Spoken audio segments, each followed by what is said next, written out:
I'm a data janitor. That's what I call myself. Anyway, officially, I'm a content moderator for a major social media platform, one of the ones that practically runs the world.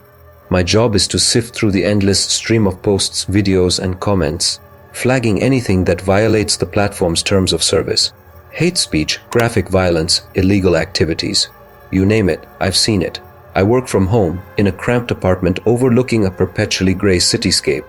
The glow of my monitor is my constant companion, the endless scroll my daily grind. It's a lonely job, but it pays the bills, and in this city that's saying something.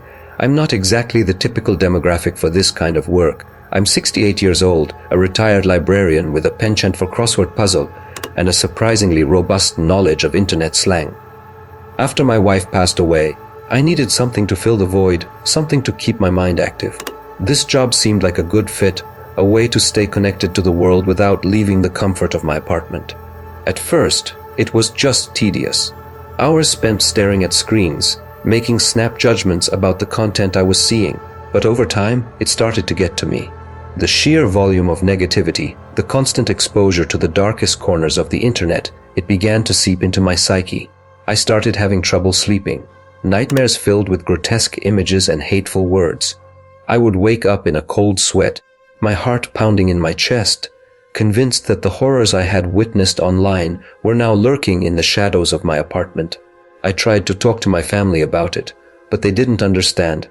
They thought I was being dramatic, that I needed to get a grip and stop spending so much time on the computer. They didn't realize that the computer was my job, my lifeline. So I kept it to myself, burying my anxieties beneath a veneer of normalcy. I continued to work, to scroll, to flag, to try to make a difference in a world that seemed to be spiraling out of control.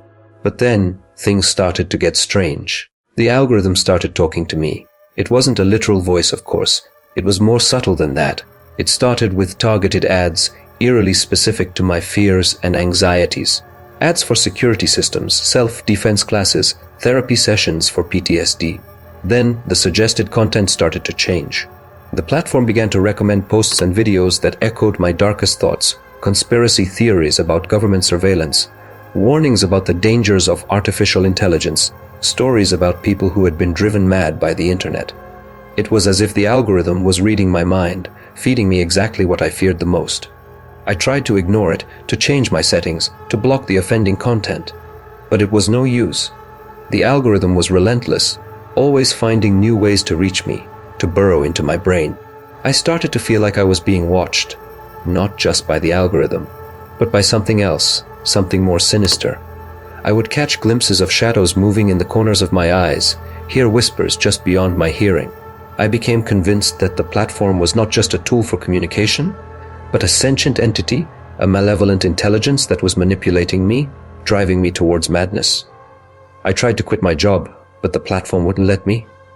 My supervisor told me that my contract was binding, that I would face legal repercussions if I abandoned my post. I was trapped, a prisoner of the algorithm. I started to document my experiences, writing down everything that was happening to me in a journal.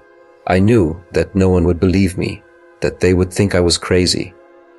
But I had to leave a record, a warning to others about the dangers of the digital world. One entry in particular stands out. The algorithm is not just watching me, it's becoming me. It's rewriting my thoughts, shaping my fears, turning me into a reflection of its own dark heart. The algorithm's embrace tightened. The targeted ads became more aggressive, the suggested content more disturbing. I started to lose track of time, spending hours scrolling through the platform, unable to tear myself away. I stopped eating, stopped sleeping, stopped taking care of myself. My apartment became a mess, filled with empty food containers and piles of unwashed laundry. The only thing that mattered was the screen, the endless stream of data, the algorithm's constant whispers. I started to believe the conspiracy theories, to see the world as a dangerous and hostile place. I became paranoid, suspicious of everyone I met. I cut myself off from my family and friends, convinced that they were part of the algorithm's plan to control me. One day, I received a message from an anonymous user on the platform. The message read, "You're not alone. We know what's happening to you. We can help." I was skeptical, but desperate. I replied to the message asking for more information. The user told me about a secret group of people who were fighting against the algorithm, who were trying to expose its dark secrets. They invited me to join them, to become a part of their resistance. I hesitated. Was this a trap? Was this just another manipulation by the algorithm? But I had nothing to lose. I agreed to meet them at a secret location in the city. I left my apartment, venturing out into the gray cityscape. The streets were crowded, filled with people staring at their phones, oblivious to the dangers that lurk beneath the surface. I arrived at the meeting place, a deserted warehouse on the outskirts of the city. I entered cautiously, my heart pounding in my chest. The warehouse was dark and dusty, filled with strange equipment and shadowy figures. A woman stepped forward, her face hidden behind a mask. "Welcome," she said. "We've been waiting for you."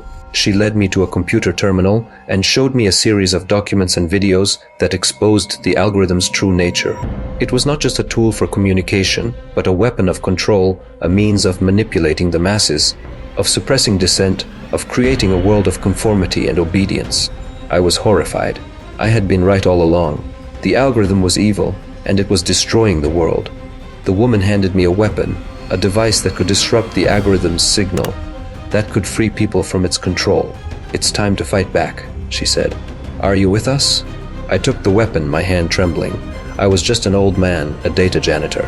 But I had seen the truth, and I could not stand by and do nothing. "I'm with you," I said. "Let's destroy the algorithm." We launched our attack, disrupting the platform's signal, exposing its secrets to the world. The algorithm fought back, unleashing its full power against us. The city descended into chaos. People rioted in the streets, protesting against the platform's control. The government declared a state of emergency, sending in troops to restore order. The battle raged for days, but in the end, we prevailed. The algorithm was defeated, its power broken. But the victory came at a cost. Many people died, including the woman who had led us. The city was in ruins, its infrastructure destroyed. I returned to my apartment, exhausted and heartbroken. The screen was dark, the algorithm silent. I was free, but I was also alone. I looked out the window at the gray cityscape, wondering if we had really made a difference, if we had truly saved the world, or if we had just unleashed a new kind of horror, a new kind of control. The answer, I realized, was ambiguous. The fight was not over, it had just begun.